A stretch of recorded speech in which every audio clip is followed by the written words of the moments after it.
Chapter 61. Bai Xiaon bergerak sangat cepat sehingga Chen Heng tidak punya waktu untuk bereaksi. Pukulan dan tendangan langsung berubah menjadi badai serangan yang menjengkelkan. Ekspresi Chen Heng sangat tidak sedap dipandang saat dia melakukan gerakan mantra untuk memanggil perisai pelindung. Hujan turun di hutan, dan ledakan menggema saat ia bertarung dengan Bai Xiaon. Pertempuran sejauh ini membuat Chen Heng tercengang. Sebelumnya, dia sudah mengakui bahwa murid sekte luar sekte Spirit Stream sekte ini sangat tangguh, tetapi tidak sampai benar-benar bertarung bahwa menjadi jelas betapa dia telah meremahkannya. Untuk dapat membantai lebih dari 10 anggota klannya, termasuk pembudidaya di tingkat ke-8 Ki kondensasi, dengan tampak mudah, menunjukkan dia memiliki tingkat keterampilan yang tinggi. Itu bukan sesuatu yang bisa dilakukan murid kondensasi Ki biasa. Sekte aliran roh adalah salah satu sekte besar, jadi diharapkan bahwa murid-murid mereka akan melampaui klan pembudidaya lokal dalam hal bakat laten, tetapi dia tidak pernah membayangkan bahwa perbedaan akan seperti ini. Tubuh kedagingannya terlalu ulet. Apa teknik penyempurnaan tubuh yang dia gunakan? Jangan bilang padaku bahwa kekuatan dan kecepatannya adalah hasil dari penyempurnaan tubuh. Chen Heng menjentikan lengan bajunya, mengirimkan kabut yang meluncur keluar untuk mempertahankan diri melawan Bai Xiaon. Bai Xiaon mengabaikan potensi cedera saat ia menyerang lagi. Pada saat yang sama, wajah Chen Heng semakin pucat. Yang paling menakutkan adalah kekuatan pemulihannya. Jika basis budidayanya berada pada tingkat ke-8 Ki kondensasi, aku tidak akan cocok untuknya sama sekali. Chen Heng tidak bisa membayangkan bagaimana seseorang bisa menerima begitu banyak cedera, namun masih bisa melepaskan kekuatan ledakan seperti itu. Sebenarnya siapapun yang menerima hukuman seperti itu sudah lama meninggal. Sayangnya, Bai Xiaon seperti lampu minyak kehabisan minyak, hanya nyaris tidak bertahan. Aku harus menyelesaikan pertempuran ini dan membunuhnya, dipikir Chen Heng, matanya berkilauan dingin. Dengan cara itu tidak akan ada komplikasi lain. Namun, pada titik inilah mata Bai Xiaon juga berkilauan, dan dia tiba-tiba jatuh kembali, melakukan gerakan mantra dua tangan. Violet Ki Cauldron Summoning mengirim kuali besar bergemuruh ke arah Chen Heng. Mata Chen Heng menyipit ketika kabut yang mengelilinginya berubah menjadi tangan besar yang melesat ke arah kuali. Keduanya bertabrakan, dan kuali langsung runtuh, seolah-olah itu tidak didukung oleh kekuatan sekecil apapun. Chen Heng langsung menyadari bahwa dia telah dibodohi, tetapi dia tidak tampak bingung sama sekali, dan sebenarnya matanya berkilauan tajam. Red Devil Grand Magic, katanya dengan dingin. Segera, sejumlah besar lampu merah bersinar, dan kulitnya berubah merah. Bahkan ketika itu terjadi, Bai Xiaon melompat ke udara dan mengayunkan kaki kirinya ke arah Chen Heng dengan tendangan lengkung yang kuat yang menendang angin besar. Chen Heng terkekeh dengan dingin, menyodorkan lengan kanannya keluar untuk memblokir tendangan. Ledakan. Suara seperti guntur terdengar, disertai dengan suara retak. Air mata mengalir di wajah Bai Xiaon saat dia terhuyung mundur, jantung berdebar kencang. Bagaimana orang ini menjadi begitu kuat begitu cepat? Pikirnya. Sihir iblis merah besar. Kulitnya merah, dan sekarang dia jauh lebih kuat. Bai Xiaon sangat kesakitan sehingga hatinya bergetar. Kaki kirinya dipelintir pada sudut yang aneh, dan meskipun kulitnya tetap utuh, daging di bawahnya hancur, dan tulangnya patah. Napasnya compang-camping, dan dia kelelahan. Setiap kali luka-lukanya memburuk, Bai Xiaon merasa seolah dia tidak bisa melangkah lebih jauh. Pada titik ini ia menyadari bahwa tubuhnya terus-menerus memperbaiki dirinya sendiri. Kekuatan regeneratif yang aneh memastikan bahwa bahkan luka paling serius pun perlahan-lahan disembuhkan. Dia tidak yakin, tetapi menduga bahwa itu mungkin merupakan tindakan lebih keras dari teknik Forever Life yang abadi. Lengan kanan Chen Heng tampaknya baik-baik saja, tetapi pemeriksaan lebih dekat akan mengungkapkan bahwa itu bergetar. Kulitnya bahkan lebih merah dari sebelumnya, dan tulang-tulang di dalamnya patah. Kamu memiliki teknik penyempurnaan tubuh kamu, dan begitu juga klan Luo Chen aku. Chen Heng mulai maju dengan kecepatan yang tampaknya bahkan lebih besar daripada Bai Xiaon. Itu hampir seperti dia adalah orang yang berbeda, orang dengan kekuatan tak terbatas yang dia miliki. Dalam sekejap mata, pertarungan sengit sekali lagi sedang berlangsung di dalam hutan. Boom terdengar terus-menerus. Kaki kanan Bai Xiaon terluka parah, dan tulang-tulang kaki kirinya patah. Dia hampir tidak bisa berdiri tegak, dan menderita kemunduran demi kemunduran. Sensasi kematian segera tumbuh lebih kuat. Chen Heng ini sejauh ini merupakan lawan paling kuat Bai Xiaon yang pernah bertarung. Mata Bai Xiaon memerah saat tangan kanannya keluar. Cahaya hitam bersinar ketika Throat Crushing Grasp dilepaskan, seperti sambaran petir hitam yang melesat ke tenggorokan Chen Heng. Mata Chen Heng bersinar dengan cahaya yang kuat ketika dia menyadari bahwa ini adalah langkah yang telah dia lihat sebelumnya, dan siap menghadapinya. Lampu merah melintas di sekitarnya ketika tangan kanan Bai Xiaon mendekat. Chen Heng mengulurkan tangan dengan santai, meraih tangan kanan Bai Xiaon, lalu meremukkannya dengan keras. Suara retak terdengar saat tangan Bai Xiaon hancur total.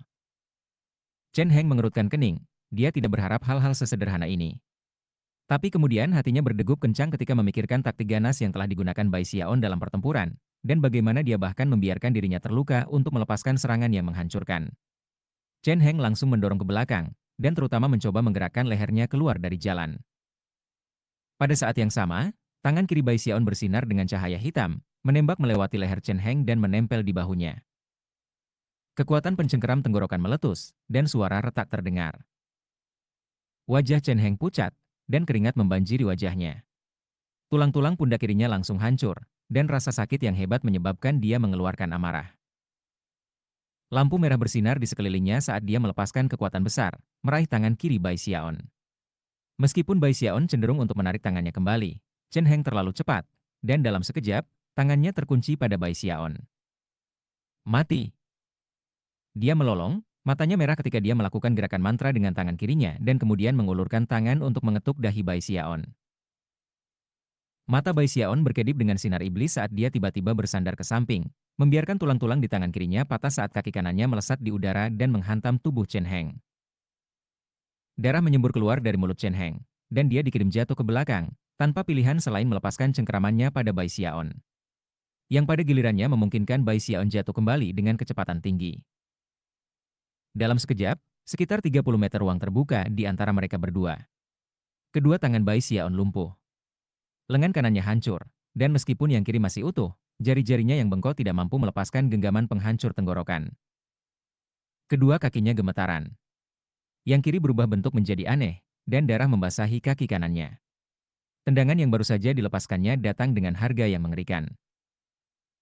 Dia hampir tidak bisa berdiri, dan sebenarnya terpaksa bersandar di salah satu pohon yang menjulang. Dia menggigit lidahnya untuk memaksa dirinya agar tidak jatuh pingsan. Dia sekarang berada pada batasnya. Satu-satunya anggota tubuh yang benar-benar bisa ia gerakan adalah lengan kirinya. Semuanya mati rasa.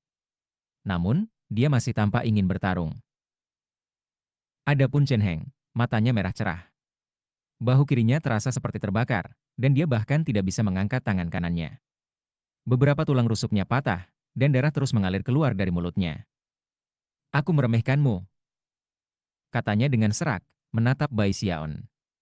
Dia tidak pernah bisa membayangkan bahwa dengan basis budidaya seperti miliknya, akan sangat sulit untuk membunuh Bai Xiaon yang terluka. Dari tampilan itu, praktik penyempurnaan tubuh Bai Xiaon telah menyebabkan semacam sihir rahasia abadi yang membuatnya tetap hidup meskipun mengalami cedera serius. Bahkan, untuk menghadapinya, Chen Heng telah menggunakan hampir setiap teknik magis yang dimilikinya, bahkan sihir iblis merah. Baiklah, sudah waktunya untuk mengakhiri pertarungan ini. Chen Heng menarik napas dalam-dalam. Tiba-tiba, semua kemerahan di kulitnya tampak menguap, berubah menjadi kabut yang naik ke udara. Warna normal dengan cepat kembali ke kulit Chen Heng, dan dia tampak melemah secara dramatis. Pertarungan telah menjadi sesuatu yang sulit bahkan untuk Chen Heng. Keinginan kuat lawannya untuk tetap hidup, kekuatan restoratifnya yang mengejutkan, dan kesediaannya untuk mempertahankan kerusakan pada kematian yang ditimbulkan benar-benar mengejutkan. Sihir iblis merah, saber darah, serang. Chen Heng menggigit lidahnya dan meludahkan seteguk darah. Darah bergabung menjadi kabut darah dari beberapa saat yang lalu, yang kemudian bergolak dan, dalam sekejap mata, berubah menjadi pedang panjang berwarna darah. Pedang ilusi itu lebih dari 3 meter dan, mengejutkan, ditutupi dengan wajah yang tak terhitung jumlahnya, yang semuanya memancarkan jeritan menyiksa. Chen Heng melambaikan jarinya, dan pedang berwarna darah mulai bergerak menuju Bai Xiaon. Memanfaatkan sihir rahasia ini menyebabkan Chen Heng melorot lagi dalam kelemahan, dan dia dipaksa untuk meraih dan menopang dirinya sendiri di pohon terdekat. Wajahnya pucat, dan sebagian rambutnya bahkan memutih. "Mati!" geramnya, memberi Bai Xiaon tatapan marah. Sebuah sensasi krisis yang belum pernah terjadi sebelumnya meledak di dalam Bai Xiaon ketika dia menyadari bahwa apapun yang dia coba lakukan, dia tidak akan bisa mengelak atau menghindari pukulan ini. Dia terjebak. Sebuah celah meliuk ke arahnya di tanah, dan pohon di belakangnya layu ketika pedang panjang berwarna darah naik tinggi, dan kemudian menebas ke arahnya. Bai Xiaon gemetar, dan murid-muridnya mengerut. Dia tidak ingin mati, dan sebenarnya sangat ketakutan. Sayangnya, sifat regeneratif dari unding Life Forever Teknik W-nya tidak begitu menantang sehingga mereka bisa mengimbangi luka-lukanya saat ini. Namun, bahkan ketika bilahnya turun, tiba-tiba inspirasi muncul di benaknya. Tanpa ragu sedikit pun, dia melambaikan tangan kirinya, dan seberkas cahaya hitam melesat keluar. Dalam sekejap mata, itu tumbuh lebih besar, tepat di depannya, membentuk ke dalam bentuk wajan. Itu tidak lain adalah kura-kura wajan. Begitu wajan muncul, bila berwarna darah menebasnya, dan ledakan memekakan telinga terdengar. Bila berwarna darah mulai bergetar hebat, dan kemudian hancur berkeping-keping. Adapun penyu wajan, bahkan retakan sekecil apapun tidak muncul di permukaannya, meskipun kekuatan serangan mengubahnya menjadi seberkas cahaya hitam yang ditembakkan kembali ke dalam Bai Xiaon. Tidak mungkin. Getaran melanda Chen Heng, dan dia batuk seteguk darah, ekspresi tak percaya di wajahnya. Dia sudah berada dalam kondisi lemah ketika melepaskan sihir, dan sekarang setelah itu rusak, kekuatan serangan menabraknya, langsung menguapkan kekuatan spiritualnya dan mengubah visinya. Apa? Benda apa itu? Itu Lord Turtle. Bai Xiaon menggeram ketika dia berdiri di sana, berpegang teguh pada kehidupan. Darah mengalir keluar dari sudut mulutnya, dan dia bergoyang-goyang saat dia berdiri di sana. Dia melangkah mundur, meluncur ke bawah batang pohon ke posisi duduk, dan mulai tertawa pahit. Sayang sekali aku tidak punya senjata. Dia bisa merasakan kekuatan hidupnya memudar, dan visinya sedang berenang. Dia berpikir untuk memanggil pedang kayunya, tetapi tidak punya energi. Memanggil penyu wajan telah mengambil potongan terakhir dari kekuatan spiritual yang dimilikinya. Dia bahkan tidak bisa membuka tas pegangannya. Aku tidak peduli rahasia apa yang kamu pegang. Begitu kamu mati, semua yang kamu miliki akan menjadi milik aku, kata Chen Heng, bernapas tersengal-sengal. Dia juga seperti lampu minyak di ambang gagap, meskipun dia berada dalam posisi yang sedikit lebih baik daripada Bai Xiaon. Setelah beberapa napas waktu berlalu, ia berjuang berdiri dan menghasilkan pedang panjang dari tasnya yang dipegang, mengangkatnya, dan mulai berjalan menuju Bai Xiaon. Bai Xiaon menatapnya diam-diam, matanya agak kosong. Dia teringat kembali kehidupan di desanya, dan kemudian dia memikirkan Big Fatty Zhang. Dia mengingat Li Qinghou, sekte Stream Roh, dan orang-orang hebat lain yang dia kenal. Du Lingfei, Hou Yunfei, Hou Xiaomei. Chen Heng perlahan mendekat, lalu menatap Bai Xiaon, yang sudah memancarkan aura kematian yang kuat. Dia bisa melihat bahwa Bai Xiaon penuh dengan luka, dan bahwa dia bahkan tidak memiliki energi spiritual yang cukup untuk membuka tasnya. Ingatlah namaku. Aku adalah orang yang membunuhmu. Chen Heng dari klan Luo Chen. Dia mengangkat pedang, yang biasanya bisa dia kirimkan terbang dengan sentakan lengan baju, tapi sekarang terasa sangat berat. Perasaan yang luar biasa bisa membunuh terpilih.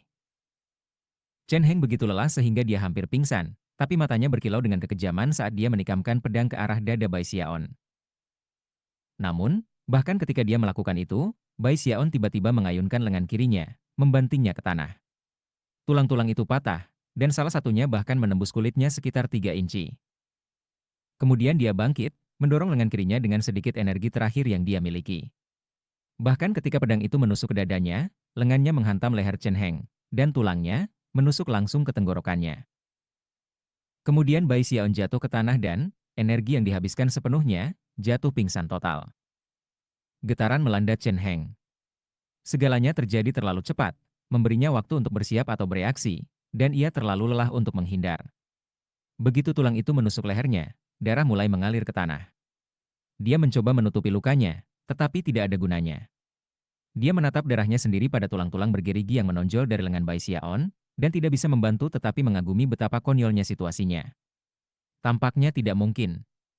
Mata berkedip-kedip dengan sinar pantang menyerah. Dia memikirkan semua tujuan dan pengejaran dalam hidup, dan kemudian tertawa pahit. Itu adalah pukulan sekaratmu, ya? Dia terhuyung mundur dan jatuh ke tanah, mati, matanya menatap ke langit. Chapter 62. Jauh di dalam hutan pegunungan tak bernama, hujan akhirnya mulai meringankan. Sekitar sore, itu berhenti, dan matahari terbenam hanya berhasil membuat sedikit pelangi. Namun, saat matahari terbenam, pelangi berangsur-angsur menghilang. Hutan itu sunyi. Bahkan bau darah telah hilang. Namun, jalan berbaris mayat yang terbentang ke belakang menjadi bukti pertempuran mematikan yang telah terjadi. Saat Chen Heng menyelinap pergi ke kematian, matanya terus bersinar dengan ekspresi tak kenal ampun, ragu-ragu. Di samping mayatnya, Bai Xiaon berbaring diam dan tidak bergerak. Api kekuatan hidupnya kira-kira 90% padam, dengan hanya sedikit percikan yang tersisa, berjuang untuk tetap hidup. Akhirnya, langkah kaki terdengar dari kejauhan. Seseorang sedang berjalan melalui air hujan berlumpur dan dedaunan yang jatuh, untuk akhirnya berhenti di sebelah Chen Heng. Itu adalah seorang pria tua yang mengenakan jubah hitam panjang. Dia memiliki rambut putih yang mengalir, dan wajahnya ditutupi keriput, membuatnya tampak sangat kuno. Rupanya, dia sudah hidup begitu lama sehingga aura kematian sudah merembes keluar darinya. Fokus yang intens telah memperkuat jiwanya. Dia sudah mati, namun jiwanya belum bubar. Tapi itu tidak akan bertahan lama. Suara pria itu serak, tetapi juga samar dan aneh saat bergema keluar ke hutan. Tiba-tiba, dahi mayat Chen Heng terbelah, dan gumpalan hijau ki melayang keluar. Berputar bersama di udara, membentuk gambar jiwa yang kabur, seukuran telapak tangan. Ini adalah Chen Heng, meskipun matanya kosong dan dia gemetar, seolah-olah pikiran dan kesadarannya hilang. Pria tua itu mengulurkan jari, dan jiwa Chen Heng terbang ke arahnya dan menghilang di dalam. Setelah mengambil jiwa Chen Heng, pria tua misterius itu menatap Bai Xiaon, emosi campur aduk bermain di wajahnya. Dia bahkan tampak mengenang masa lalu. Aku tidak pernah membayangkan bahwa aku akan sekali lagi menatap. Teknik abadi selamanya yang abadi. Dia menutup matanya sejenak, lalu menghela nafas. Suara itu sepertinya mengubah lingkungannya.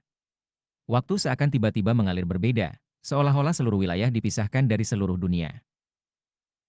Tanaman yang tak terhitung jumlahnya di daerah itu tiba-tiba diam, seolah mati, dan kemudian berubah menjadi abu. Mayat Chen Heng langsung layu, dan dalam waktu beberapa saat, tak lebih dari tulang belulang. Bahkan itu berubah menjadi debu, yang hancur menjadi tanah berlumpur. Hanya Bai Xiaon yang tidak terpengaruh. Bahkan, sejumlah besar kekuatan kehidupan mengalir ke dalam dirinya, dengan cepat menyembuhkan berbagai luka-lukanya. Lelaki tua itu berdiri di sana dengan mata terpejam, tak bergerak seperti patung. Itu hampir terlihat, seolah-olah dia tidak memiliki aura sama sekali, atau kekuatan hidup. Sepertinya dia sama sekali tidak ada di dunia ini, jiwa yang berubah-ubah yang menolak untuk dilahirkan kembali. Sementara itu, pada saat yang sama saat Chen Heng meninggal, Patriark Luo Chen kembali ke klan Luo Chen di pegunungan Valenstar. Tiba-tiba, matanya tersentak terbuka, dan perasaan gelisah memenuhi hatinya. Dia melihat sekeliling anggota klan di sekitarnya, dan bisa melihat bahwa beberapa dari 11 pembudidaya yang dikirim dari klan telah terbunuh. Namun, ketika dia melihat bahwa jiwa Chen Heng masih ada, dia merasa sedikit lebih baik. Mereka hanya 3 murid sekte luar, bagaimana mereka bisa bertahan begitu lama? Gumamnya. Begitu banyak anggota klan telah terbunuh. Nah, mengingat tingkat basis budidaya Heng, tidak mungkin mereka bisa membunuhnya. Kemungkinan besar, dia sudah memusnahkan mereka dan sedang dalam perjalanan kembali. Namun, perasaan gelisah masih mengintai di dalam dirinya. Mata berkedip-kedip, ia mengirim beberapa anggota klan keluar untuk menyelidiki, yang semuanya berada di tingkat ke-7 ki kondensasi. Setelah melakukan itu, dia menarik napas panjang. Itu tidak masalah sekarang. Inverse Blood Grand Magic hanya perlu 1 hari kerja lagi. Sambil menggertakkan giginya, dia menekan kegelisahan yang dia rasakan. Dia tahu bahwa tidak ada yang mundur dari rencana sekarang, dan benar-benar tidak ada pilihan lain selain bertahan di hari lain, maka semuanya akan sia-sia. Pada saat yang sama, Hou Yunfei berada di sebuah lembah sedikit lebih dari 5 km jauhnya dari perbatasan formasi mantra keamanan Patriarch Luo Chen. Wajahnya pucat, dan dia telah mencapai titik di mana dia tidak bisa melangkah lebih jauh. Batuk seteguk darah, dia jatuh ke tanah, berdecak pahit. Junior Bruder Bai, aku minta maaf, aku tidak bisa menyelamatkanmu. Dia mengepalkan tangannya dalam kesedihan dan ketidakberdayaan sebelum melewati ketidaksadaran. Di arah lain adalah Duling Fei, rambutnya acak-acakan, kulitnya pucat. Lorong-lorong kinya hampir hancur total, dan ia memotong gambar yang sama sekali berbeda dari sebelumnya, di puncak kecantikannya. Matanya tanpa gairah, dan dia tampak seperti orang mati yang berjalan. Namun, tingkat kemauan yang mengejutkan membuatnya terhuyung ke depan, memegang slip batu giok di tangannya. Hanya ada satu pikiran di kepalanya, pikiran yang tidak akan pergi. Dia harus membebaskan diri dan mengirim berita ke sekte. Dia harus menyelamatkan Bai Xiaon. Dia melanjutkan, satu demi satu langkah. Ketika dia jatuh ke tanah, dia akan merangkak kembali ke kakinya. Pakaiannya sobek, nadinya berdarah kering, dan dia hampir tidak bisa melihat dengan jelas. Namun, dia terus bergerak maju. Waktu berlalu. Du Lingfei sudah lama melupakan tentang kondisi tubuhnya yang terluka. Dia tidak memikirkan kehidupannya sendiri, bahkan tidak bisa mengingat berapa lama dia berjalan. Dia melanjutkan sampai tiba-tiba dia merasakan sensasi seperti melewati selembar air. Pada saat itu, matanya mulai bersinar terang. Apakah aku keluar? Gumamnya melalui bibir yang kering dan pecah-pecah. Dengan gemetar, dia melihat selip batu giok yang dipegang di tangannya, selip batu giok yang belum pernah bergetar sekali selama setengah bulan terakhir. Tapi sekarang, itu bergetar, seolah-olah koneksi yang tak terlihat tiba-tiba dibuat, menghubungkannya dengan sekte. Klan Luochen telah berubah menjadi pengkhianat. Tetua Brother Feng meninggal dalam pertempuran. Aku tidak yakin apakah Tetua Brother Hou masih hidup, dan Saudara Junior Bai menarik musuh agar kami bisa melarikan diri. Aku murid Du Lingfei, dan aku mohon sekte untuk segera mengirim cadangan. Segera setelah dia selesai mengirim pesan, Du Lingfei merosot ke posisi duduk. Kemudian dia berbalik untuk melihat ke belakang, air mata mengalir di wajahnya. Dia tidak akan pernah lupa bagaimana Bai Xiaon kembali untuk bertarung, seolah-olah dia memiliki urat baja. Dia tidak akan pernah melupakan bayangan tragis dan mengharukannya yang berlari untuk menarik perhatian klan Luochen. Dia tidak akan pernah melupakan semua yang telah terjadi dalam perjalanan mereka bersama. Junior Brother Bai, Brother Elder Hou. Kamu harus tetap hidup. Du Lingfei menangis, air matanya jatuh ke tanah di depannya. Akhirnya, dia tidak bisa bertahan lebih lama lagi, dan jatuh pingsan. Saat Du Lingfei mengirimkan pesannya, kantor misi kembali di Fragrant Cloud Peak di Spirit Stream Sect sama sibuknya seperti sebelumnya. Para murid sekte luar berlari bolak-balik menangani berbagai tugas, dan jauh di dalam kantor misi itu sendiri, ada seorang pria paruh baya dalam jubah Daois yang berada di tengah-tengah menjaga catatan tentang berbagai misi. Terseret di depannya adalah kumpulan ribuan slip batu giok, yang berisi informasi semua murid sekte dengan misi terbuka. Tiba-tiba, salah satu slip batu giok berkedip dengan cahaya. Ekspresi yang sama seperti sebelumnya, pria paruh baya itu melambaikan tangannya, menyebabkan batu giok itu melayang ke tangannya. Setelah memindai dengan akal ilahi, matanya melebar, dan dia berdiri. Klan Luochen telah berubah menjadi pengkhianat, serunya, terengah-engah. Besarnya masalah seperti itu tidak bisa diremehkan. Apakah itu benar atau salah, dia benar-benar harus melaporkan masalah tersebut kepada atasannya. Menahan informasi semacam itu adalah kejahatan yang bisa dihukum dengan eksekusi, jadi dia tidak berani melakukannya. Dia segera menghasilkan slip giok ungu dari jubahnya dan mengirimkan kecerdasan baru. Laporan itu langsung dikirim ke Hall of Justice. Tentu saja, Qian Dajin bekerja di Aula Kehakiman, tetapi dia memiliki posisi yang sangat rendah, dan laporan intelijen seperti ini adalah sesuatu yang bahkan dia tidak memenuhi syarat untuk melihatnya. Hampir segera setelah laporan tiba di Hall of Justice, seluruh organisasi segera bertindak. Setelah semua, Aula Kehakiman ditugaskan untuk mempertahankan seluruh sekte stream roh, dan efisiensi yang mereka gunakan mengejutkan. Hanya perlu waktu untuk membakar dupa untuk memverifikasi keaslian laporan. Kemudian, genderang perang mulai terdengar di seluruh tepi selatan. Semua murid melihat sekeliling dengan kaget.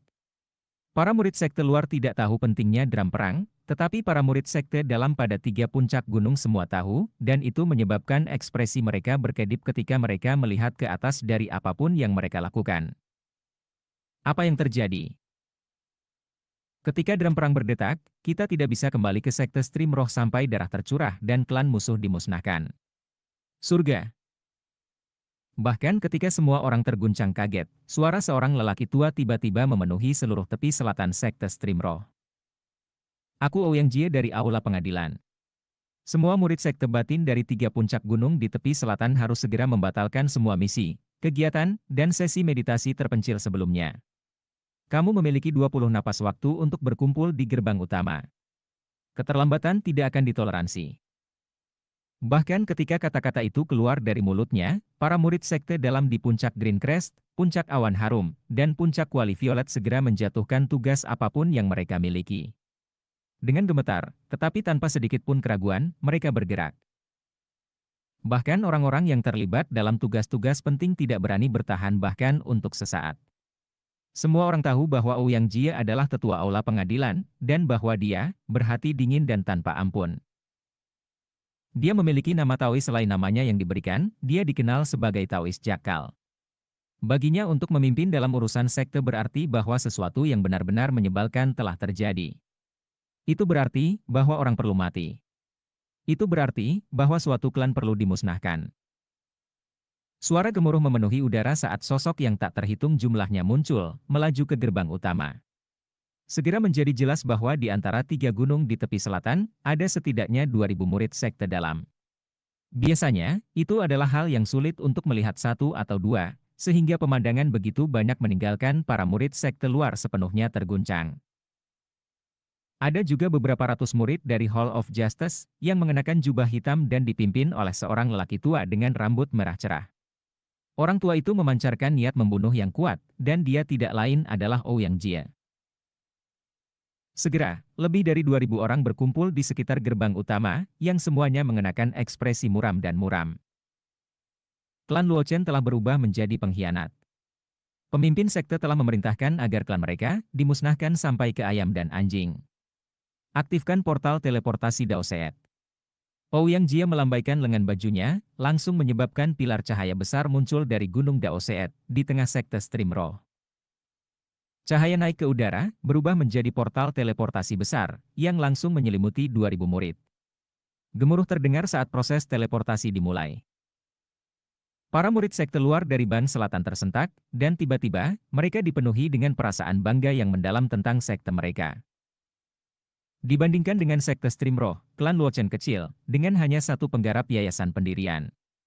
Namun, demi beberapa murid sekte luar, sekte Stream Roh telah memobilisasi 2.000 orang. Lalu ada Ouyang Jie yang kejam dan kuat. Semua itu adalah ancaman besar. Itu adalah ancaman bagi semua klan pembudidaya di wilayah yang dikendalikan oleh sekte Stream Roh. Pepatah lama bertanya, mengapa menggunakan kapak perang untuk membunuh seekor ayam? Dalam situasi ini, Spirit Stream Sekte memberikan jawaban, bagaimana kamu membunuh ayam daripada kapak perang. Ini adalah sekte yang tidak akan menahan sumber daya apapun, bahkan ketika itu menyangkut murid sekte luar. Itu pada gilirannya menyebabkan kesetiaan para murid sekte luar terhadap sekte mereka untuk mencapai ketinggian baru. Spirit Stream Sekte telah berdiri kuat selama 10.000 tahun, tumbuh dari organisasi kecil-kecil hingga ketinggian saat ini. Tentu saja, ada beberapa aspek yang membuat orang lain kagum. Pada saat itulah, tiba-tiba, ada di kuil di puncak Fragrant Cloud Peak, Li Qinghou terbang keluar, menghadapi suram, aura membunuh. Aura itu tersapu secara eksplosif, menciptakan badai liar saat dia menembak ke arah portal teleportasi. Chapter 63. Hanya butuh Li Qinghou sesaat untuk mencapai portal teleportasi, di mana dia melayang seperti pisau terhunus, memancarkan aura pembunuh yang intens. Ouyang Jie memandangnya, dan murid-muridnya sedikit mengerut. Di antara 3 pemimpin puncak di tepi selatan, Ouyang Jie memandang Li Qinghou sebagai yang paling penting. Bahkan, dia sebenarnya adalah salah satu orang paling penting di seluruh Spirit Stream Sect. Tidak hanya dia ahli farmasi, bakat alaminya yang dalam sangat langka. Sebagai contoh, dia hanya berlatih kultivasi selama sekitar 100 tahun, tetapi sudah mencapai yayasan terlambat. Bahkan dikatakan bahwa, di dalam seluruh sekte, dia adalah kandidat yang paling mungkin untuk menerobos dari yayasan pendirian dan memperoleh Gold Core. Aku mendengar bahwa salah satu dari 4 murid sekte luar itu entah bagaimana terhubung ke Li Qinghou. Pikir Ouyang Jie. Pada saat yang sama, gemuruh terdengar dari formasi mantra, dan sinar cahaya yang tak terhitung jumlahnya naik. Seketika, kelompok 2.000 pembudidaya, termasuk Li Qinghou, menjadi buram, dan kemudian menghilang sama sekali. Perjalanan yang telah menghabiskan Bai Xiaon dan yang lainnya beberapa bulan untuk diselesaikan, terjadi hanya dalam beberapa detik, berkat aktivasi portal teleportasi Spirit Stream Sect. Gemuruh seperti guntur mengisi udara di atas bentuk bawah sadar Du Lingfei. Langit meredup ketika sesuatu seperti tangan tak terlihat merobek celah besar, mengungkapkan gambar formasi mantra yang sangat besar. Itu turun dengan cepat ke tanah, menyebabkan semuanya gempa di daerah 50 km. Berkobar, garis api muncul di tanah saat bentuk dan desain formasi mantra muncul di permukaan tanah. Dalam area 50 km itu, semua rumput, batu, gunung, semuanya berubah menjadi abu, menghilang dalam sekejap. Formasi mantra ini sangat mendominasi, dan menghancurkan semua yang menghalangi jalannya. Du Lingfei berada di area itu, dan segera jatuh di bawah perlindungan formasi mantra, memastikan dia tidak terluka sama sekali. Bahkan ketika tanah berguncang, banyak sosok yang terlihat. Hanya butuh beberapa saat bagi lebih dari 2.000 murid sekte dalam dari tepi selatan muncul. Masih ada cukup kekuatan teleportasi yang berputar-putar di sekitar mereka untuk melakukan teleportasi lain, tetapi pertama-tama, Ouyang Jie dan Li Qinghou berjalan maju ke Du Lingfei yang tidak sadar.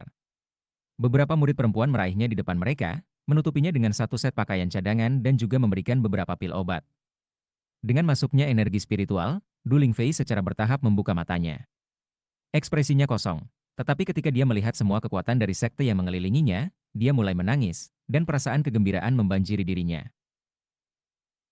Lebih jauh lagi, mengingat dia adalah murid sekte luar dari puncak awan yang harum, ketika dia melihat Pangeran Puncak Li Qinghou berdiri di sana, bahkan lebih banyak air mata mengalir di matanya. Pada saat yang sama, murid-murid di kedua sisinya membantunya naik ke posisi duduk. Puncak Lord, tolong selamatkan Junior Bruder Bai. Dia memohon, wajah pucat. Apa yang terjadi padanya? Kata Li Qinghou, melangkah maju untuk berdiri langsung di depan Du Lingfei. Matanya terbakar karena amarah dan kecemasan yang mendalam. Junior Bruder Bai, pergi sendiri untuk mengalihkan perhatian para pembudidaya klan Luochen sehingga tetua Brother Hou dan aku bisa melarikan diri. Mereka mulai mengejarnya. Menangis, dia melanjutkan untuk menjelaskan seluruh situasi. Hampir tidak ada dari 2.000 murid yang mengenal Bai Xiaon, tetapi ketika mereka mendengarkan kisah Du Lingfei, mereka tampak tersentuh. Peristiwa intens dan tragis bahkan menyebabkan mereka terkesiap. Mereka belajar tentang bagaimana Feng Yan jatuh dalam pertempuran untuk melindungi sesama muridnya, dan bagaimana Hou Yunfei dan Du Lingfei mempertaruhkan kematian hampir pasti untuk mencoba melarikan diri. Mereka mendengar tentang bagaimana klan Luochen mengirimkan 2 gelombang pembudidaya dalam pengejaran, termasuk beberapa di tingkat ke-8 Ki kondensasi, dan 1 di ke-9. Bahkan anggota sekte batin ini akan sulit sekali untuk bisa keluar hidup-hidup dalam keadaan seperti itu. Ketika Du Lingfei berbicara tentang Bai Xiaon, mereka bisa merasakan betapa berbakti dan setianya dia. Bahkan, dia sudah tipe orang yang bisa dianggap terpilih. Dia memiliki pilihan untuk melarikan diri sendiri, tetapi sebaliknya kembali untuk menyelamatkan sesama muridnya. Dia bertarung melawan musuh yang jauh lebih kuat daripada dirinya sendiri, kemudian membantu membawa kedua temannya yang terluka selama lebih dari setengah bulan, dalam perjalanan hampir 5.000 kilometer. Pada akhirnya, ia memilih untuk mengorbankan dirinya sendiri daripada prinsip-prinsipnya, semua untuk memberi kesempatan kepada teman-teman muridnya untuk keluar hidup-hidup. Hasilnya adalah Du Lingfei dapat mengirim pesannya. Kalau bukan karena itu, sekte mungkin tidak akan belajar tentang tindakan pengkhianatan klan Luochen sampai terlambat. Tidak butuh waktu lama sebelum Bai Xiaon mengakar jauh di dalam hati para murid sekte batin. Bagi mereka, dia sangat berbakti dan setia, seorang pria yang elegan dan bahkan heroik, seseorang dengan urat baja. Orang-orang dari aula pengadilan benar-benar terguncang. Di antara jumlah mereka adalah Qian Dajin, yang rahangnya turun saat dia mendengar cerita Du Lingfei. Dia hampir tidak percaya bahwa Bai Xiaon yang dia bicarakan adalah orang yang sama dalam benaknya. Plot impulsifnya sebelumnya telah membuatnya gugup tentang kemungkinan investigasi di pihak sekte. Meskipun dia tidak benar-benar yakin bahwa Bai Xiaon adalah kura-kura kecil, dalam kepicikannya, dia lebih suka membunuh orang yang salah secara tidak sengaja daripada mengambil risiko orang yang tepat melarikan diri. Pada saat ini, dia menghela napas lega. Dengan Feng Yan mati, tidak ada kata keluar. Bahkan Ouyang Ji yang berhati besi, Daois Jakal, tidak bisa menahan diri untuk tidak menanggapi kisah tersebut, dan sinar kekaguman muncul di matanya. Mempertimbangkan tingkat basis kultivasinya, dia bisa tahu sekilas bahwa Du Lingfei tidak mengarang cerita. Semua yang dia katakan, meskipun mungkin tidak sepenuhnya akurat, adalah kebenaran. Sekte Stream Roh tidak bisa membiarkan murid seperti itu binasa di tempat ini. Ouyang Ji menjentikan lengan bajunya dan segera mengirim beberapa ratus murid keluar untuk mencari Hou Yunfei dan Bai Xiaon. Li Qinghou perlahan-lahan melihat ke kejauhan, matanya benar-benar merah, jantungnya pahit. Mengingat apa yang telah dilakukan Bai Xiaon di sini, Li Qinghou tiba-tiba merasa seolah-olah dia salah menilai.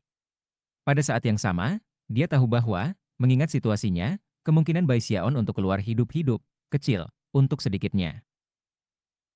Dan aku adalah orang yang membawamu ke sekte ini, pikirnya. Aura pembunuhannya meledak dengan intensitas yang bahkan lebih. Mengambil langkah ke depan, dia memanfaatkan beberapa kekuatan teleportasi yang tersisa untuk tiba-tiba menghilang ke arah klan Luochen. Ouyang Ji menghela nafas. Setelah mendengar kisah Du Lingfei, dia tahu bahwa situasinya tidak baik bagi Bai Xiaon. Berkedip-kedip bergerak, dia mengumpulkan kekuatan yang tersisa dan memulai teleportasi lain. Rumbling bergema ke segala arah saat Li Qinghou dan Ouyang Ji memimpin hampir 2.000 murid untuk muncul di udara di atas rumah besar klan Luochen di pegunungan Valenstar. Lapisan awan tercabik-cabik ketika portal teleportasi menjadi serangan yang kuat dengan energi surga dan bumi yang kuat. Teriakan alarm terdengar di dalam Enshafen saat formasi mantra turun ke atasnya. Rumble. Formasi mantra mendarat, langsung menghancurkan lantai batu kapur, mengubahnya menjadi abu. Rumah itu sendiri runtuh menjadi puing-puing. Deru amarah bergema ketika banyak tokoh terbang keluar, ekspresi kemarahan dan keputusasaan di wajah mereka. Singa batu pelindung dan pohon buah-buahan dari halaman berubah menjadi boneka yang langsung menyerang. Li Qinghou adalah orang pertama yang bergerak. Dia melambaikan lengan bajunya, menyebabkan singa meledak dengan keras. Adapun pohon buah-buahan, mereka gemetar, dan buah mulai rontok dari dahan mereka. Namun, bahkan ketika buah-buahan lari, mereka hancur. Gemuruh bergema saat para murid aliran spirit sekte melepaskan kehancuran massal. Li Qinghou menembak ke arah pusat rumah klan Luochen yang hancur. Tangan kanannya berkedip dengan gerakan mantra, dan dia melambaikan jarinya, memanggil bola api hijau. Rambutnya terbang liar tentang dia saat dia mengirim bola api meluncur ke tanah. Api meletus, menabrak puing-puing rumah besar dan menyapu bersihnya. Segelintir pembudidaya musuh yang telah menyerang mengeluarkan jeritan yang menyedihkan ketika mereka langsung dibakar. Selanjutnya, Li Qinghou mengangkat kaki kanannya ke udara dan menjatuhkannya dengan keras. Tanah hancur, dan celah besar terbuka, mengungkapkan necropolis di bawah.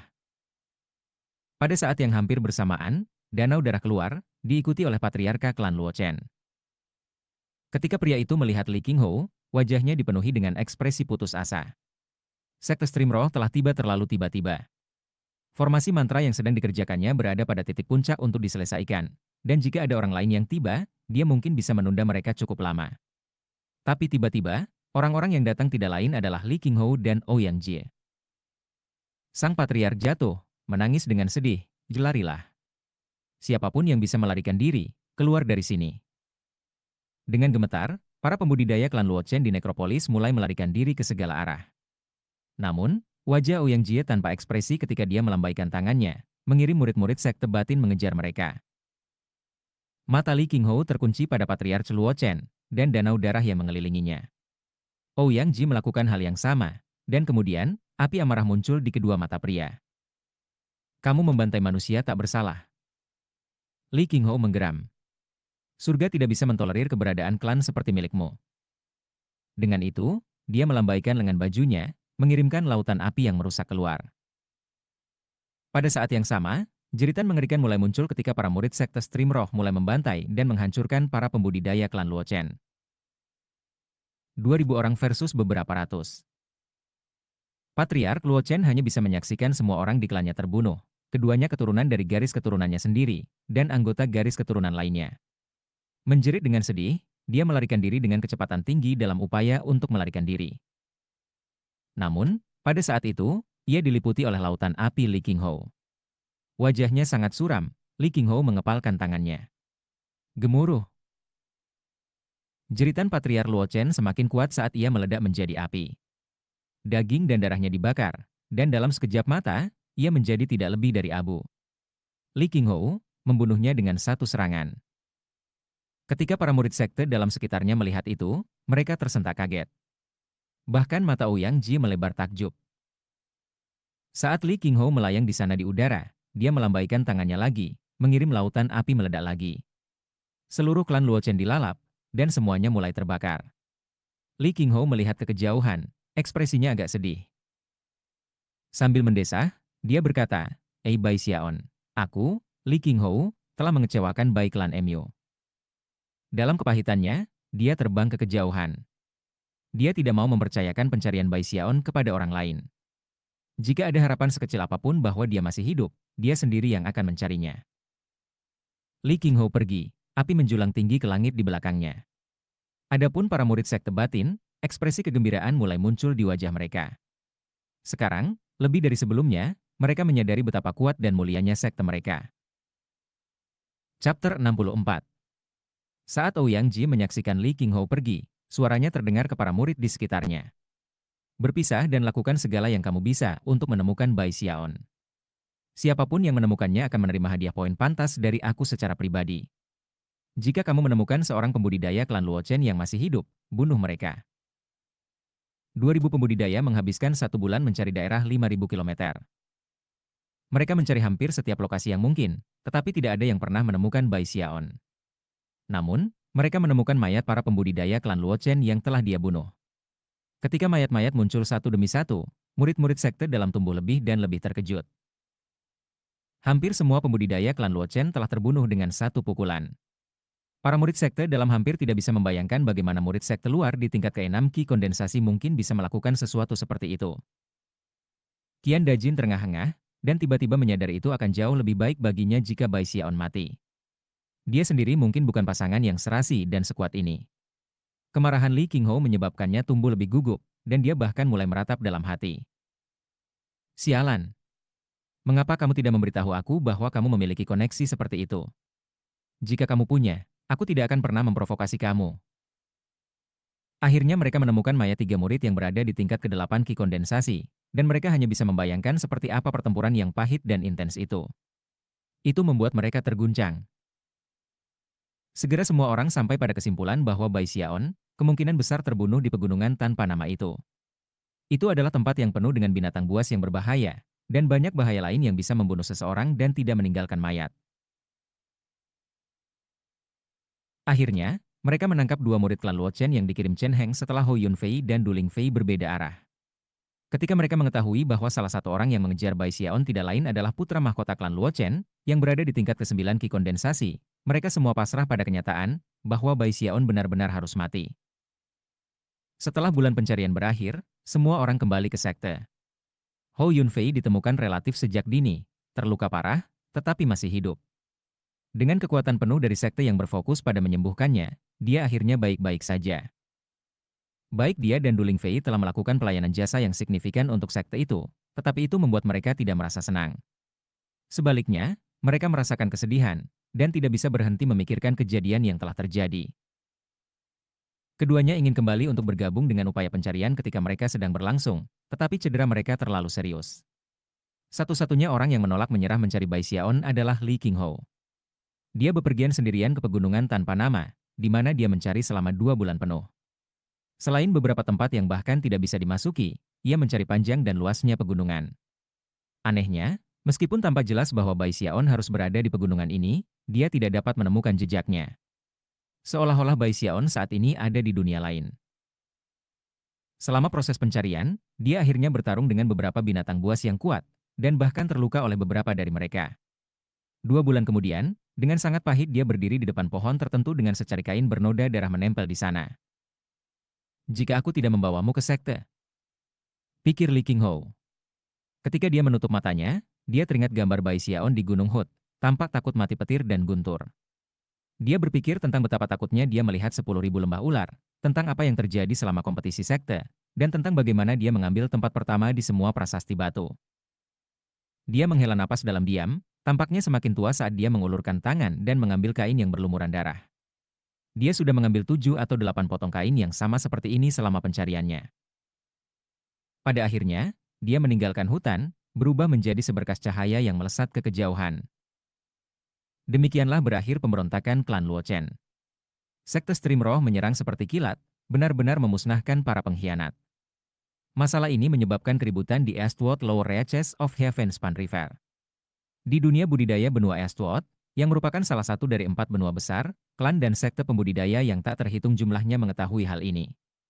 Sebagai hasilnya, rasa kagum terhadap Spirit Stream sekte tumbuh, sebuah sekte yang merupakan salah satu dari 4 sekte besar di Eastwood Lower Reaches.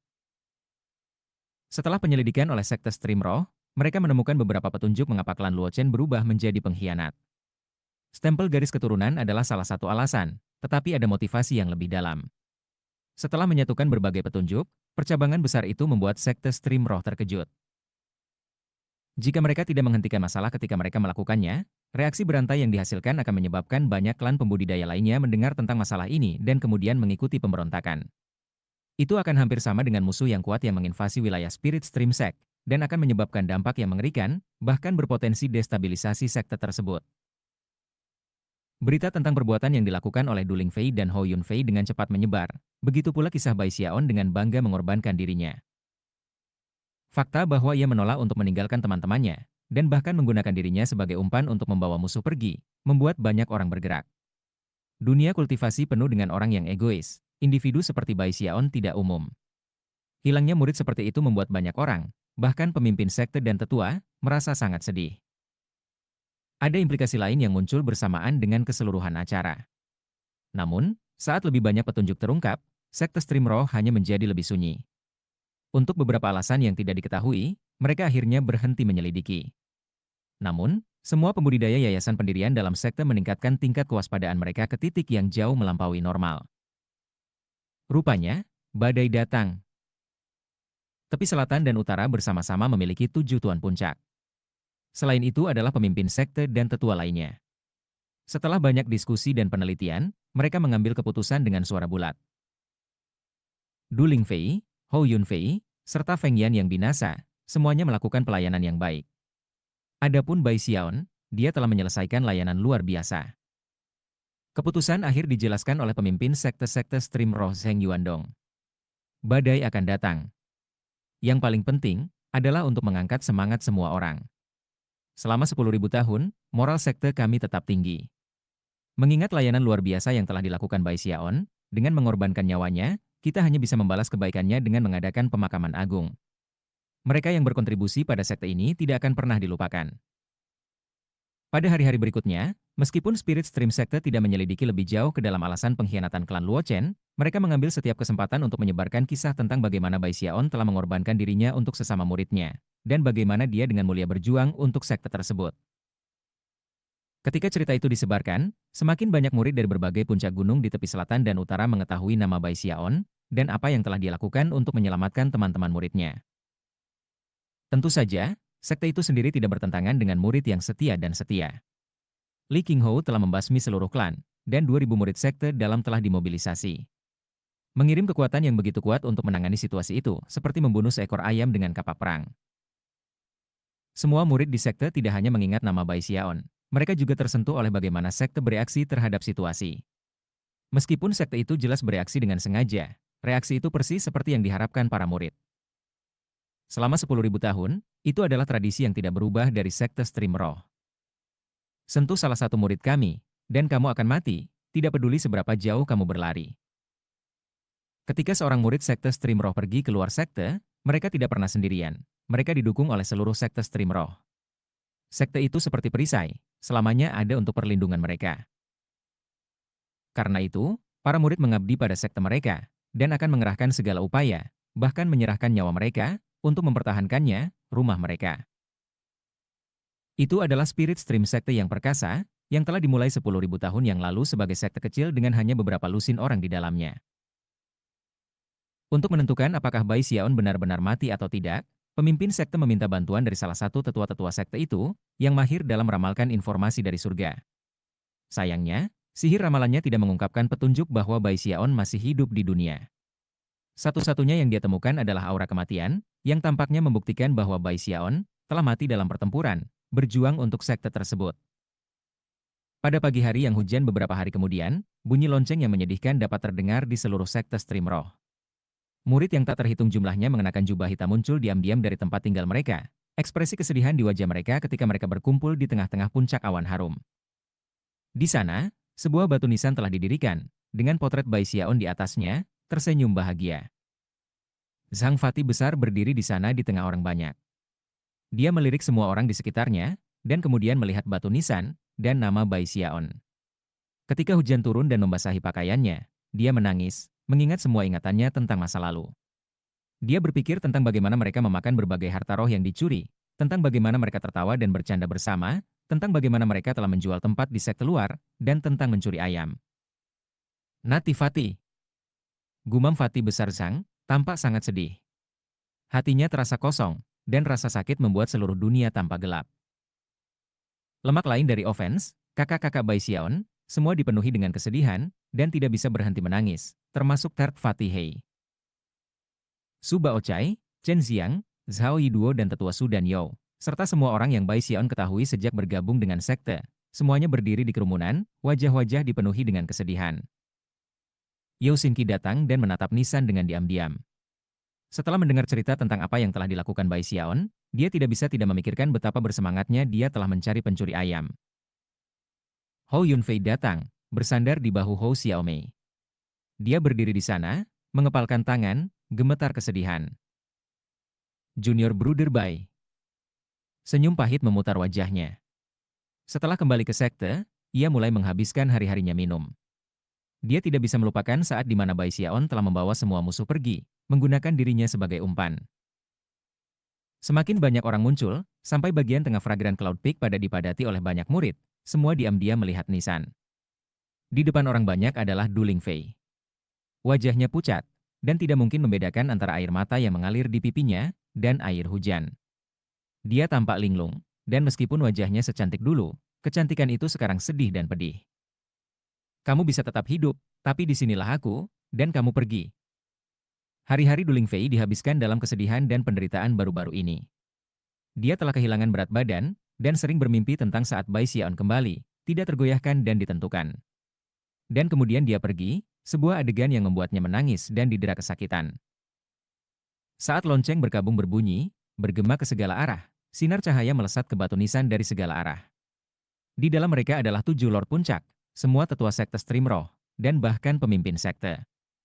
Mereka mengenakan jubah hitam, dan ketika mereka berkumpul di dekat batu nisan, ekspresi mereka adalah orang-orang yang berduka. Adapun Li Qinghou, kepahitan dan mencela diri memenuhi hatinya. Beberapa saat kemudian, pemimpin sekte mulai berbicara, suaranya tenang dan lambat. Bai Xiaon adalah murid sekte luar dari puncak awan harum di sekte Stream Roh. Dia adalah matahari yang terik di dao kedokteran, terpilih di antara para murid. Dalam pertempurannya melawan klan Luo Chen, ia membunuh banyak pengkhianat Luo Chen, dan mengorbankan dirinya untuk menyelamatkan teman-temannya. Dia setia kepada sektenya, dan memberikan hidupnya dalam tampilan layanan jasa yang paling luar biasa. Murid-murid dari Stream Roh sekte akan mengingat namanya untuk selamanya. Suaranya dipenuhi dengan kesedihan, dan saat suaranya bergema, air mata Du Lingfei semakin deras. Hou Yunfei, Big Fat Tizhang, dan banyak orang lain semuanya menangis.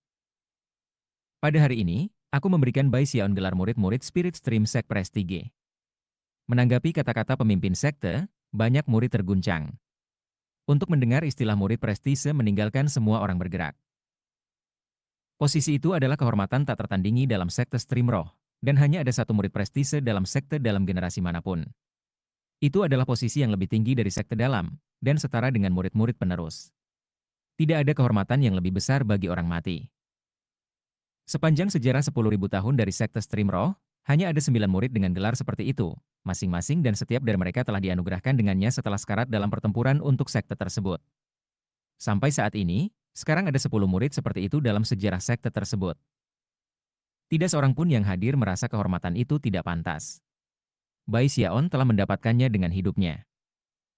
Dari saat ia bergabung dengan sekte sampai ia mengorbankan hidupnya, lanjut pemimpin sekte, Bai Xiaon tidak pernah memiliki seorang guru.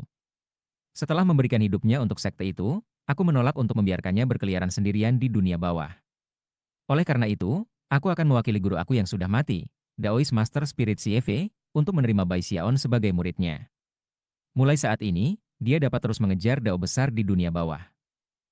Menanggapi kata-kata pemimpin sekte, Li Qinghou mengangguk, rasa sakit berkedip di matanya saat dia melihat batu nisan. Dan sekarang semua orang akan mengamati saat hening. Dengan itu, pemimpin sekte menutup matanya. Melihat nisan, dia menundukkan kepalanya, seperti yang dilakukan semua murid lainnya. Setelah beberapa napas waktu berlalu, saat hening berakhir, Du Lingfei tidak bisa menahan perasaannya lagi, dan mulai meratap. Pada saat yang sama bahwa semua orang mengamati saat hening, kembali di pegunungan yang tak bernama, Bai Xiaon perlahan membuka matanya dan bersin. Chapter 65. Momen bersin adalah saat yang sama ketika Bai Xiaon bangun. Pikirannya masih dalam kondisi yang sama seperti ketika dia terluka serius dan jatuh koma, jadi begitu dia bangun, dia secara tidak sadar memeluk lengan kirinya dan mengeluarkan tangisan yang menyedihkan. Namun, begitu tangisan itu meninggalkan bibirnya, dia melihat ke bawah dengan terkejut pada lengannya, dan kemudian pada seluruh tubuhnya. Dia mulai menyodok dan mendorong dirinya sendiri, dan bahkan membuka pakaiannya dan melihat perutnya yang putih dan lembut. Tidak ada luka. Tiba-tiba, matanya berkedip ketakutan ketika dia mengingat sesuatu yang dulu dikatakan orang-orang tua di desa. Seharusnya, ketika seseorang meninggal, jiwa mereka akan memasuki bayang-bayang dunia bawah. Pada saat ini, dia jelas tidak memiliki luka, yang berarti bahwa dia hanya harus menjadi jiwa. Menggigil, dia melihat sekeliling dan menyadari bahwa segala sesuatu di sekitarnya sudah mati. Bahkan semua tanaman dan rumput layu. Mayat Chen Heng tidak terlihat. Saat dia melihat sekeliling, dia juga memperhatikan kabut di mana-mana. Dia sama sekali tidak bisa melihat, dan segala sesuatu yang melewati jarak tertentu adalah kabur sepenuhnya. Aura kematian samar berdenyut di daerah itu, menyebabkan sensasi dingin menyapu tubuhnya. Itu dia. Ini sudah berakhir. Aku sangat berhati-hati untuk sebagian besar kehidupan kecil aku yang malang, hanya untuk akhirnya kehilangannya. Bai Xiaon sekarang bahkan lebih yakin bahwa ia sekarang adalah jiwa yang hilang. Wajahnya terpelintir pahit, dan dia mengerang kesedihan. Aku bahkan tidak pernah memberi Du Lingfei kesempatan untuk membalas aku dengan sepenuh hati. Tetua Brother Hou masih memiliki janji untuk menepati.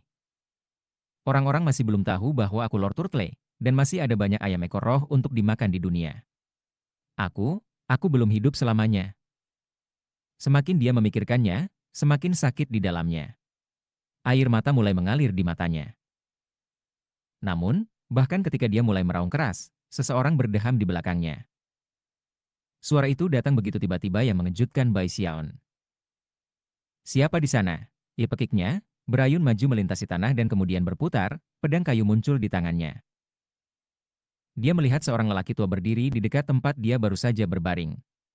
Dia mengenakan jubah hitam panjang dan tampak hampir seperti mayat saat dia menatap Bai Xiaon dengan cara yang sangat mengerikan. Tubuhnya memancarkan aura kematian yang kuat. Ditambah dengan banyak kerutan yang menutupi wajah pucatnya, dia sepertinya baru saja keluar dari kubur. Dia sangat cocok dengan lingkungannya, dan tampak sangat mengerikan. Begitu Bai Xiaon menatapnya, semua rambut di tubuhnya berdiri, dan dia tiba-tiba teringat cerita menakutkan yang tak terhitung jumlahnya tentang hantu pembunuh. Tetapi kemudian dia menyadari bahwa jika dia sendiri sudah mati, maka dia tidak perlu khawatir. Menjulurkan rahangnya, dia memberikan harum dingin dan kemudian perlahan bangkit.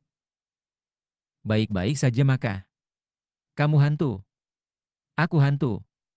Karena kita berdua mati dan keduanya hantu, lalu siapa yang takut pada siapa? Ya. Dia berjalan mendekati lelaki tua itu, lalu mengelilinginya dengan peluit bernada rendah dan aneh. Kamu pasti hantu yang tinggal di pegunungan tak bernama ini. Tidak perlu gugup. Aku baru saja melewati dan kebetulan mati. Aku akan segera berangkat. Aku ingin tahu apakah aku bisa terus hidup selamanya dan berlatih kultivasi sekarang karena aku sudah menjadi hantu. Mungkin aku bisa menjadi hantu yang hidup selamanya. Tiba-tiba, kesedihan bangkit sekali lagi di hati Bai Xiaon, dan dia menghela nafas. Pria tua berjubah hitam memandang Bai Xiaon dan mengerutkan kening. Lalu, dia berbicara dengan suara serak, "Kenapa kamu tidak mati?" Bai Xiaon mulai terkejut, lalu tiba-tiba sepertinya memikirkan sesuatu. Dia menggigit lidahnya dengan keras, dan ketika rasa sakit menjalari dirinya, dia hampir tidak bisa mempercayainya.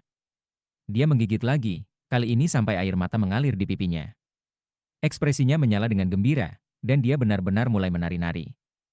Dia bahkan melemparkan kepalanya ke belakang dan tertawa keras. Aku tidak mati. Hahaha. Aku, Bai Xiaon, memiliki basis kultivasi yang tak tertandingi. Aku tak terkalahkan di surga dan bumi. Bagaimana mungkin aku bisa mati? Dia begitu bersemangat sehingga dia mengulurkan tangan untuk meraih lengan pria tua itu, kecuali bahwa tangannya menembus pria itu, dan tidak meraih apapun selain udara. Pada saat yang sama, tangannya tiba-tiba terasa sangat dingin. Oh, Bai Xiaon tiba-tiba menjadi kaku.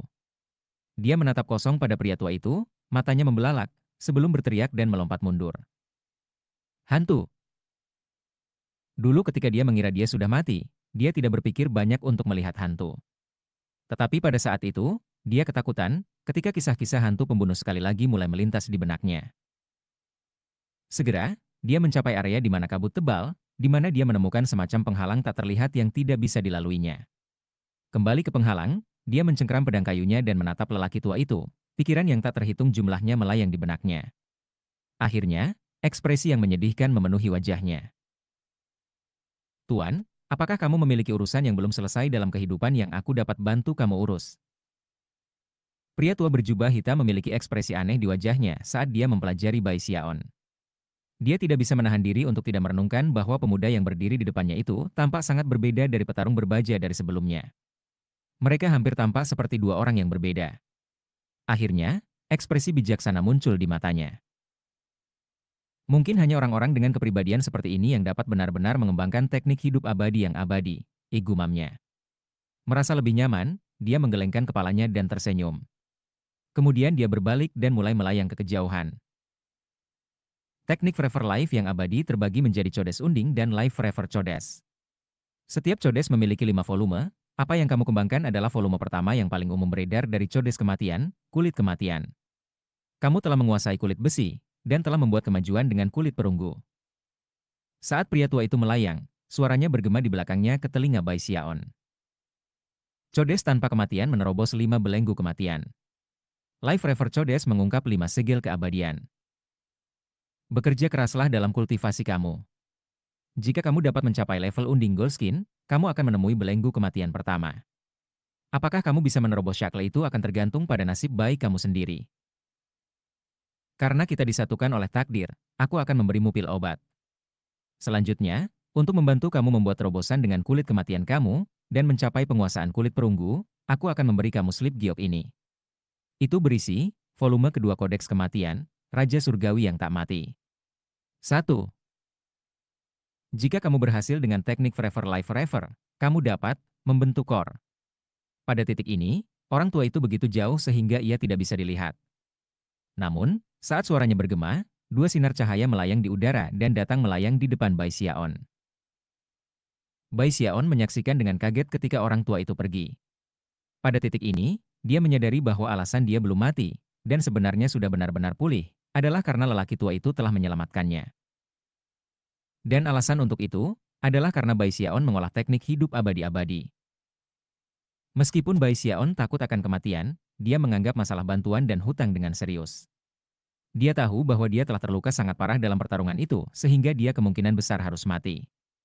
Sebuah getaran mengaliri dirinya, dan, sambil menarik napas dalam-dalam, ia menggenggam tangan dan membungkuk dalam-dalam ke arah orang tua itu menghilang. Senior, serunya, terima kasih banyak atas kebaikan yang kamu tunjukkan dalam menyelamatkan hidupku. Bolehkah aku dengan hormat menanyakan nama kamu? Aku.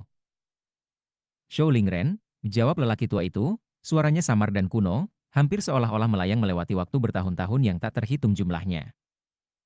Itu pada saat yang sama persis bahwa suara retak bisa terdengar dari kabut saat tiba-tiba menghilang. Daerah yang telah dipisahkan dari bagian dunia yang lain sekarang terbuka, dan kembali ke tempatnya. Angin bertiup, mengangkat rambut panjang Bai Xiaon saat dia melihat ke kejauhan.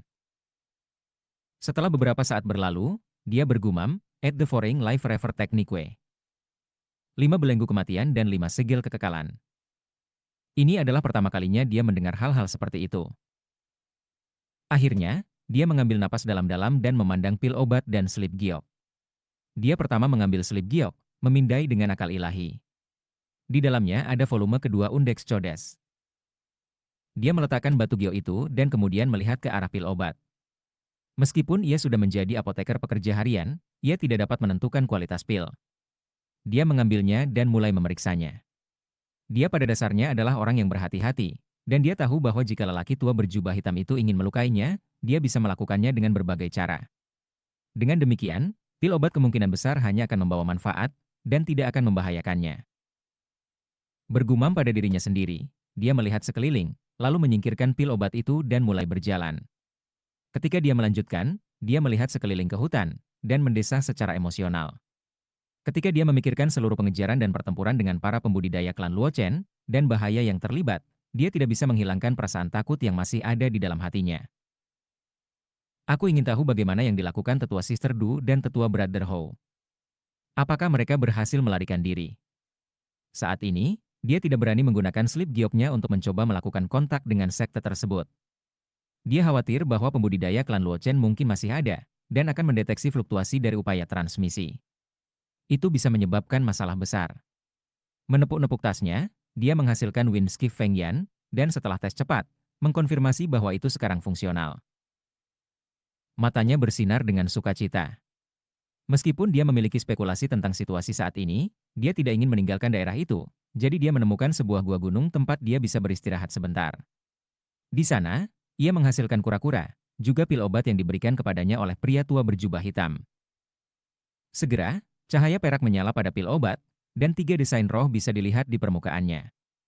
Bai Xiaon mengambil pil itu, dan matanya bersinar dengan tekad saat dia memasukkannya ke dalam mulutnya dan menelannya. Segera, tubuhnya mulai berdegup kencang, seolah-olah api yang membakar melahirkan energi vital yang tak terlukiskan, yang kemudian menjalari dirinya. Dia mulai bergetar, dan dia mengertakkan giginya, melepaskan teknik hidup kekal abadi. Kemudian, dia menampar dirinya sendiri, mengungkapkan bahwa kulitnya tidak lagi hitam pekat, tetapi sebaliknya, sekarang mengandung sedikit perunggu. Warna perunggu itu mencapai titik di mana dia hampir tampak seperti patung yang terbuat dari barang-barang itu. Kekuatan di dalam dirinya tumbuh semakin kuat, dan dia merasa lebih kuat dari sebelumnya.